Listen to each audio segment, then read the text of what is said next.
देखिए, सबसे बड़ी बात है कि हमने पहले बोला फिर बोल रहा हूँ, इंडिया गठबंधन में मजबूत दलों का गठबंधन है, मजबूत नेता हैं। पश्चिम बंगाल में जाओगे तो दहाड़ती हुई दीदी नजर आएंगी आपको, उत्तर प्रदेश में आओगे तो आपको दहाड़ते हुए श्री अखिलेश यादव जी नजर आते हैं, बिहार में चले जाओ, तमिलनाडु में चले जाओ, डीएमके नजर आ रही है आपको। कितने नेता हैं यहाँ पे? ऐसा होना, एक बार रुको, आपके बीच में क्यों बीच में बोल रहे हो भाई? बस पूछे कि राहुल जी का नाम नहीं ले रहे हैं। मैं बोल रहा हूँ ना, आ रहा हूँ ना, अभी तो शुरुआत की, इतने में परेशान हो गए, अभी तो बोलना शुरू किया मैंने। रुको जरा, सबर करो। अरे रुक जाओ, जयंत जी का नाम नहीं ले पाए डर के मारे।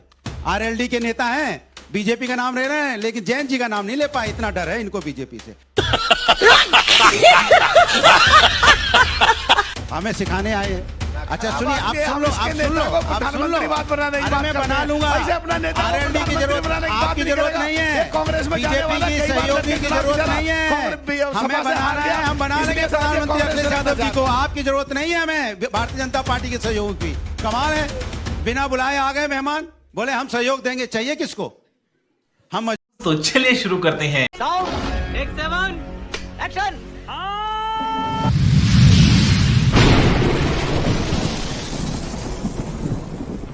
चले जाओ, डीएमके नजर आ रही है आपको। कितने नेता हैं यहाँ पे? ऐसा होना, एक बार रुको, आपके बीच में क्यों बीच में बोल रहे हो भाई? वो बस पूछे कि राहुल जी का नाम नहीं ले रहे हैं। मैं बोल रहा हूँ ना, आ रहा हूँ ना, अभी तो शुरुआत की, इतने में परेशान हो गए, अभी तो बोलना शुरू किया मैंने। पहुंचे। रुको जरा, सबर करो। अरे रुक जाओ, जयंत जी का नाम नहीं ले पाए डर के मारे। आरएलडी के नेता हैं, बीजेपी का नाम ले रहे हैं, लेकिन जयंत जी का नाम नहीं ले पाए, इतना डर है इनको बीजेपी से। हमें सिखाने आए हैं। अच्छा सुनिए, आप सुन लो, अरे मैं बना लूंगा। आरएलडी की जरूरत, आपकी जरूरत नहीं है, बीजेपी की सहयोगी की जरूरत नहीं है, हमें बनाना है, हम बना लेंगे प्रधानमंत्री अखिलेश यादव जी को। आपकी जरूरत नहीं है हमें भारतीय जनता पार्टी के सहयोग की। कमाल है, बिना बुलाए आ गए मेहमान, बोले हम सहयोग देंगे। चाहिए किसको? हम मजबूत हैं उत्तर प्रदेश के अंदर में, हम 43 सीटें जीत के आए हैं, और 43 सीटें श्री अखिलेश यादव जी अपने दम पे जीते हैं, ताकत से जीते हैं, और बीजेपी को हरा के उसके सीने में चढ़ के जीते हैं।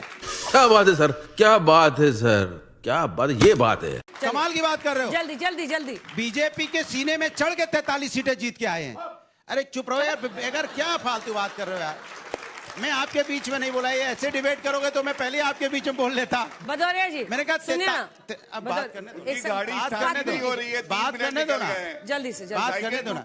अगर आपको यही सब बोलवाना है, यही सब करना है तो फिर ठीक नहीं, मैं भी दूसरों के बीच में बोल सकता हूँ, उनसे ज्यादा बोल सकता हूँ। हाँ, वो तो मैं जानता अबे शक्ल तेरी बवासीर जैसी, बातें तो अच्छी किया कर।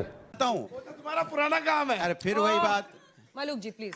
देखिए, जिस तरह से उत्तर प्रदेश की बात होती, मैंने पहले ही बोला, फिर बोलता हूं, अखिलेश यादव जी वहां पे मजबूत नेता हैं। समाजवादी पार्टी वहां देश की तीसरे नंबर की लोकसभा पार्टी है, और अखिलेश यादव जी के नाम पे बीजेपी घबराती है और परेशान होती है। यह सच है कि भारतीय जनता पार्टी उत्तर प्रदेश में जिस तरह से कपती है, आप सभी जानते हैं। अगर नहीं कप रही होती तो 33 सीटें पे है उत्तर प्रदेश के अंदर में, लोकसभा में। आप विधानसभा के चुनाव की बात करते हैं, बिहार की विधानसभा की चुनाव की बात करो, या दूसरे प्रदेश की विधानसभा की चुनाव करो, सही कह रहे हैं मेरे साथी। आप चुनाव के एक दिन पहले 10,000 रुपए उनके अकाउंट में डालोगे, फिर कहोगे हमने चुनाव जीत लिया। आप चुनाव आचार संहिता का सम्मान नहीं करते, आप संविधान का सम्मान नहीं कर रहे। ये तो चुनाव आयोग को पूछना चाहिए कि किस तरह से इस तरह की आचार संहिता क्यों तोड़ी जा रही है बीच बीच में। ये बड़ी अच्छी बात कही आप। बीच बीच में आपके यहाँ पे मोकामा में, आप बताइए, मोकामा के अंदर ललन सिंह इनके एक मंत्री हैं, कैबिनेट मंत्री ललन सिंह, वहां खड़े होकर कह रहे हैं आपकी अनंत बाबू नहीं है, जेल चले गए, हम लोग को सबको अनंत बाबू बनना है। आप क्या मोकामा में सबको माफिया, चोर, डकैत, बदमाश बनाना चाहते हैं? यही नहीं, अभी और सुनिए। और कहते हैं कि अनंत बाबू नहीं है, तो कुछ लोग हैं जो वोट देने जाएंगे, उनको जाने नहीं देना है। वोट को उनको अगर वोट डालने जाए तो उनके साथ जाना है, उनका वोट डलवा के वापस लाना है। इस तरह से आप चुनाव लड़ेंगे? नहीं, एक मिनट सुनिए, इस तरह से चुनाव लड़ेंगे फिर कहेंगे फेयर चुनाव हो गया। कमाल की बात कर रहे हैं आप, ये फेयर चुनाव नहीं है। प्रोफेसर राजन, आरजेडी आप ही इसी पक्ष से हैं, इंडिया अलायंस से ही हैं। बहुत सारी आवाजें उठ रही हैं अलग अलग राज्यों से, उत्तर प्रदेश से और महाराष्ट्र से, या फिर आपकी दोस्ती पर कर, और थोड़ा सा डिकोड कीजिएगा। हम लोग को शुरू में बताया गया कि हम लड़ रहे हैं, आप लोगों को क्या प्रॉब्लम है, फ्रेंडली फाइट चल रहा है 10 सीटों पर। ये फ्रेंडली फाइट जो आप लड़ रहे थे, एक दूसरे का वोट काट रहे थे, किसका फायदा पहुंचा रहे थे उसमें? देखिए, वो हर चुनाव में अपनी अपनी पार्टियों की रणनीति होती है, वो रणनीति का हिस्सा था। ये अलग बात है कि हम असफल हो गए। बिहार का जो मतदान हुआ, उन मतदानों में जरा सोचिए कि जो सरकारें 20 साल से सत्ता में है, 11 सालों से डबल इंजन की सरकार है, वहाँ नीति आयोग का जो सूचकांक है, उन सूचकांकों में बिहार सबसे बेरोजगार प्रदेश है, गरीबी में नंबर 1 है, मल्टी डायमेंशन जितने भी गुणांक हैं उन सब में भी बिहार पिछड़ा हुआ है। पलायन बिहार में सबसे ज्यादा हो 3 से 4 करोड़ लोगों के जो लोग हैं वो बाहर जाते हैं पलायन रोजगार के लिए। इन मुद्दों पर हम चुनाव में गए थे और ये जो सत्ताधारी पार्टियां थी एनडीए, वहां वह जानती थी कि इन मुद्दों पर हम चुनाव नहीं लड़ सकते हैं, क्योंकि बिहार की जनता बुखलाई हुई थी, परिवर्तन चाह रही थी, सत्ता परिवर्तन चाह रही थी। लेकिन आपने क्या किया? एक ऐसा टूल्स लाया, एक ऐसा अमर्यादित चीजें लाई जो आम आचार संहिता लागू है, और उनके बीच में आम जनता को आपने, महिलाओं को सशक्तिकरण के नाम पर आपने 10-10 हजार रुपया बांट दिए और चुनाव आयोग चुप है। वो भी एक तरीके के साथ, देखिए किसे षड्यंत्र किया गया। षड्यंत्र क्या किया गया? एक बार एक ही मुश्त में एक ही साथ सबको नहीं दिया गया। हर फ्राइडे को 10 लाख महिलाएं, 20 लाख महिलाएं, 30 लाख महिलाएं, इस तरह से लगभग 1.5 करोड़ महिलाओं को 10-10 हजार रुपया दे दिए गए। ये बड़ी अच्छी बात कही आप। इससे हुआ यूं कि जो अन्य महिलाएं थी उनको नहीं मिला तो वो चर्चा करती थी कि तुम्हारा आया, नहीं आया तो अगले बार में आ जाएगा, सत्ता में सरकारें आ जाएगी, फिर यही तो दोबारा आ जाएगा, बाद में आ जाएगा। 2 लाख रुपए की घोषणा कर दी गई। ये जो घुसखोरी, बिल्कुल ही वोट चोरी, डकैती हुई बिहार में, डाका डाला गया और चुनाव आयोग इस संदर्भ में चुप है। यह सवाल तो खड़ा होता है कि क्या लोकतंत्र में आचार संहिता का कोई मतलब रह गया है? तुम्हें शर्म है? कुछ शर्म आया है? चुनाव आयोग के अधिकार क्षेत्र जो कर्तव्य है, उसका कोई कर्तव्य का अधिकार रह गया है क्या? जो निष्पक्षता चुनाव की मांग की जाती है, पारदर्शिता की मांग किया जाता है, क्या चुनाव आयोग में बचा है? ठीक है, यह तो नेक्स्ट राउंड में सवाल लेंगे। हालांकि आपने भी वोटिंग के एन पहले 30,000 रुपए का वादा किया था कि मकर संक्रांति को आपको देंगे। सवाल यही है कि इतनी सारी समस्याएं, अगर विपक्ष में है तो वादा करना दूसरी बात होती है। सर मैं आ रही हूं आपके पास। इतनी सारी समस्याएं हैं, 20 साल की एंटी इनकम्बेंसी नीतीश कुमार के खिलाफ, फिर भी जनता को आपसे ज्यादा उन पर क्यों भरोसा हुआ? ये आपको चिंता करनी चाहिए। ठीक है प्रोफेसर साहब, लेकिन आपको भी अगर क्वेश्चन पेपर में सवाल कुछ और लिखे, अगर सामने आंसर कुछ और हो तो यही तो चिंता का विषय है। मैंने अलायंस पे सवाल पूछा था, मैंने अलायंस पर सवाल पूछा था, आपने उस पर कुछ ज्यादा बोला नहीं। शोएब जमई जी बोलने दीजिए। अलायंस साथ है, ठीक है, बिल्कुल साथ है, बहुत अच्छा। ये जो आप लोग आपस में फ्रेंडली फाइट करते हैं ना, ये करते रहिए, यही हाल होता रहेगा। किसी से पूछा आपने भी एक लव लेटर लिखा था। मतभेद हो सकते हैं लेकिन मनभेद नहीं है। मजबूत नेता अपनी बात कह सकते हैं। हम कह सकते हैं अखिलेश यादव जी को प्राइम मिनिस्टर बनता देखना चाहते हैं, क्यों नहीं कहेंगे? डंके की चोट पे कहेंगे, जनता भी चाहती है, क्यों नहीं कहेंगे? लेकिन आप ये कहोगे कि हमारे कांग्रेस से मतभेद हो गए, इसके मतलब कहोगे कांग्रेस से मतभेद हो गए? आपका नाम शोएब जमई है?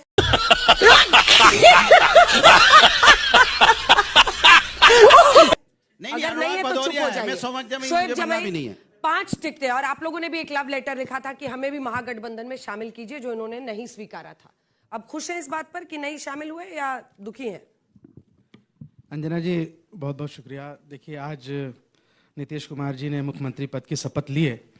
हम उम्मीद करते हैं कि सीमांचल की आवाम और ख़ासतौर पर वहाँ का जो पिछड़ा समुदाय है उनके उत्थान के काम करेंगे, और हमारे जो जीते हुए जो विधायक है वो सदन में इस बातों को उठाकर सरकार से उम्मीद करेंगे कि उनके समस्याओं का निवारण हो, और सीमांचल के लिए जो डेवलपमेंट फंड की जो बात ही थी उस पर बात हो। अब बात हमारे महागठबंधन के साथियों के लिए। महागठबंधन के साथियों के साथ बहुत सहानुभूति है हमें। चेहरा तो देखिए इनका आज। सहानुभूति है, और मैं उम्मीद करता हूं कि वो एक सबक सीख रेट वही है जो बीजेपी का है। ये भी वही है। बिहार में 6 में 5 जीते हैं। नहीं 5 लड़े 23 सीटें कांग्रेस से 3 गुना नहीं है इनके बीच। मैं बोलना नहीं चाह रहा था, अब इन्होंने छेड़ा है तो हम छोड़ेंगे नहीं। पसंद आ रही है, सोचो ओवैसी जी कितना पसंद आ रहे हैं। एक बात बताइए, ये बीजेपी का चेहरा देख लो, आज इनको बहुत पसंद आ रहे हैं। देख रहे हैं, इसको कहते हैं गठबंधन। बोलेंगे ये देखिए क्या मजा आ रहा है भैया, वाह वाह वाह। इसको कहते हैं बीटी, जिसका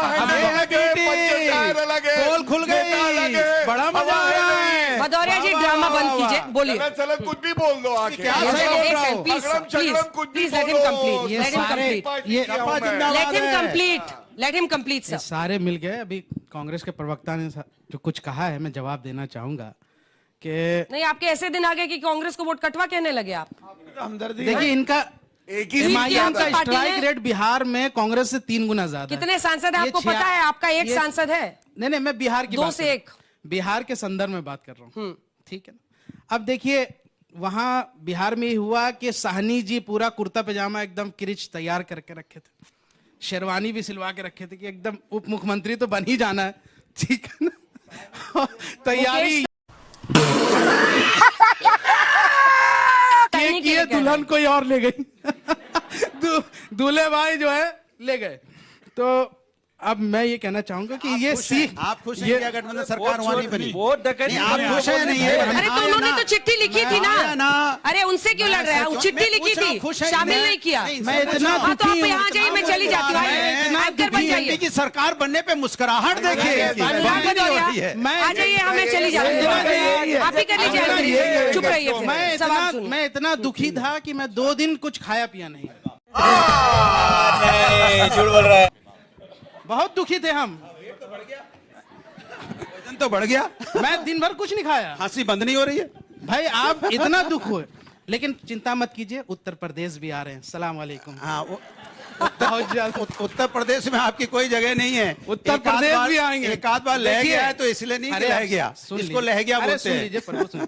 देखिए हमने ऑन अ सीरियस नोट महागठबंधन के साथ, चूंकि हम चाहते थे सेकुलर वोटों का बिखराव नहीं हो, हमने सीरियस एफर्ट लगाया। 6 सीटें मांगी थी, नहीं दी, अपने दम पर 5 सीटें लेकर के आए। किसी के औकात है रोक ले। ये राजनीति में, लोकतंत्र में किसी की गुलामी नहीं होती, गुलामी नहीं होती। आप समझते हैं कि मुसलमान आपके लिए दरी बिछाता रहेगा, आप उनको दुबकाते रहेंगे, तो हमने दिखा दिया ठेकेदार है क्या? कि हम अपने अरे Anurag ji, please stop it sir, हम प्लीज अपने स्टॉप दम इट। पर भी ला सकते हैं। लेट हिम अरे कंप्लीट। भाई बिहार में आप क्या किए? आप ठेकेदार मत बिहार में आप बनिए, लड़े ठेकेदार क्या? मत बनिए। जबरदस्ती तो का- ठेकेदार क्यों बनते हैं? बेगानी हर बात शादी में अब्दुल्ला मैं बोलूंगा, दीवाना मैं क्यों बन छतरी रहे हूं तो छतरी का ठेकेदार। बंद करो हाथ जोड़ के मैं इनके सांसद गए थे बिहार में हमारे खिलाफ बोलने के लिए, जहां जहां इनके लोग गए, वहां के लोग हार गए। चलिए ठीक है, हाथ उठाइए। कितने सवाल है? 2-3 सवाल लेंगे। मेरा सवाल बीजेपी प्रवक्ता से है कि मैं भी बिहार का एक नागरिक हूं और मैं भी वोट करता हूं। अगर 20 साल सरकार रहने के बाद भी आपके प्रधानमंत्री को उसना चावल पे वोट लेना पड़ रहा है और 10,000 जीविका दीदियों को देने के बाद अगर आप अपना परचम लहरा रहे हैं, तो आने वाले भविष्य में आप क्या करेंगे? क्या बात है सर, क्या बात है सर, क्या बात, ये बात है। मेरा सवाल अखिलेश यादव जी के लिए है कि अखिलेश यादव जी नहीं है, एक सेकंड, अखिलेश प्रताप सिंह और उनकी पार्टी के। हाँ, उनकी पार्टी के लिए है कि जो 43 सीट थी, उनके बाद क्या आपकी साइकिल की चेन टूट गई, उसके बाद आप पीएम नहीं बन पाए? जो आप पीएम नहीं बन पाए जी, जो आप कह रहे हैं कि अखिलेश यादव को पीएम बनता देखने हाँ, बनेंगे, चिंता मत करो। अभी 43 आई, 80 आएंगी। नहीं, उसके बाद साइकिल की चेन टूट गई आपकी। क्यों टूट गई? पर- साइकिल दौड़ रही है भाई, सवाल तो पूछ लो प्रभु। सर मेरा क्वेश्चन राजकुमार भाटी से है, सीधा टू द पॉइंट। राजकुमार भाटी, यार क्या कॉन्फिडेंस है तुमने नाम बोला यार। मेरा नाम तो ना बदलो भाई, कमाल है। छोटे भाई हो। नहीं नहीं, कोई नहीं है यहाँ पे। वो पुराना इस्लाम का- समाजवादी है भाई साहब। इस्लाम का कोई प्राणी यहाँ पर, वो समाजवादी पार्टी के प्रवक्ता है, ना आए ना गए। सवाल पुराने समाजवादी हैं। काली जैकेट है, काली जैकेट, काली सेफ जैकेट है राजकुमार किससे भाटी वाला। मोहब्बत है? अच्छा ठीक है, वो अलग बात है, जिससे मोहब्बत है अंदर ही रखिए। सवाल पूछिए, इतने कॉन्फिडेंस है, नाम बोले। मैं सर से पूछना चाहता हूं कि इस देश की राजगद्दी पर बैठने वाले जो आज भी धर्म का चोला पहनकर और आदमियों को धर्म का जो चोला पहना दिया है, मैं आपसे सवाल पूछिए, सवाल, भाषण नहीं, सवाल। मैं सीधा क्वेश्चन पूछना चाहता हूं कि बिहार के अंदर 20 साल से आपकी सरकार है, वहां के नौजवान का आज भी सपना यह है कि दूसरे प्रदेशों में जाकर वो नौकरी करें, तो आप चलिए क्यों जाना पड़ता है दूसरे राज्यों में? बहुत बढ़िया। अगला सवाल, बहुत बढ़िया। उत्तर दे दो अंजना जी, दोनों सवाल। एक आखिरी सवाल मेरा सवाल सर से है, बीच में नाम नहीं पता। मलूक जी से। जी सर ने, महोदय जी ने कहा कि 10 वोट जब चुनाव आता है जब भी 10,000 और राशन क्यों बढ़ता है, तो हब करने से थोड़ी ना होता है, जवाब देने से होता है। आप जवाब ही नहीं दे पा रहे। जवाब वाह वाह, क्या बात है। गौरव भाटिया जी, गजब बेइज्जती है। गौरव भाटिया जी आपसे शुरू कर। अब इनका नाम हप हो गया, ये हप है। अच्छा बात नहीं है। देखिए, सबसे पहले यहां मेरे छोटे भाई ने मुझसे कहा धर्म का चोला पहन लिया, तो मैं कहता हूं यहां जितनी पार्टियां खड़ी हैं ना, एक के नाम में ही मुस्लिमीन है। दूसरे का ये देखिए, हिंदू होके जालीदार टोपी लगा रहे हैं, ये धर्म का चोला नहीं है। और हम अगर हिंदुओं की बात करते हैं तो हम धर्म का चोला पहने हैं। सुनिए, नहीं। अब मैं बताता हूं, मेरे एक और भाई ने करा, उसी में उत्तर भी है। भाई ये वाला हिस्सा पूरा जाग गया है सुनते ही। दिखाइए इनको भी, दिखाइए। प्रधानमंत्री जी बिहार गए, यही तो गर्व की बात है कि प्रधानमंत्री जी जानते हैं कि पैर भी धरती पे है और आसमान भी छू लिया। मैं बिहार जाऊंगा क्योंकि मेरे भाई वहां है। कोलंबिया नहीं जाते हैं, अखिलेश जी की तरह लंदन नहीं जाते हैं, वो आपके बीच में रहते हैं। और सुनिए, अगर मुझे नहीं पता, मुझे ये लगता है आपने हमारे लिए वोट किया है और आपकी उम्मीदें बहुत बड़ी हैं, तो इतना ही अर्ज किया है। इन्हें गुमा है कि मेरी उड़ान कम है, इन्हें गुमा है कि मेरी उड़ान कम है, मुझे यकीन है पूरा आसमान कम है। आपको भी नौकरी मिलेगी, हर किसी को मिलेगी, ये सुनिश्चित करेंगे, रात दिन एक कर देंगे। बीच में अखिलेश जी बोलेंगे, रुक जाइए। अखिलेश जी बोलेंगे, अखिलेश। अब ये बता रहे हैं 11 दो लाइन और जल्दी से जल्दी कंप्लीट कीजिए। 22 करोड़ नौकरी का भारत इंतजार कर रहा है। हाँ, 2 करोड़ नौकरियां हर साल मिली आप लोगों को कि नहीं मिली? मिली? बताइए मित्रों, आपको 2 करोड़ नौकरियां हर साल मिली? गंगा मैया साफ हुई, काशी क्योटो बन गया, पेट्रोल डीजल के दाम रसातल पे आ गए, चीन को लाल लाल आंख दिखा के भगा दिया, पाकिस्तान को नेस्तनाबूद कर दिया, महंगाई को कंट्रोल में ला दिया।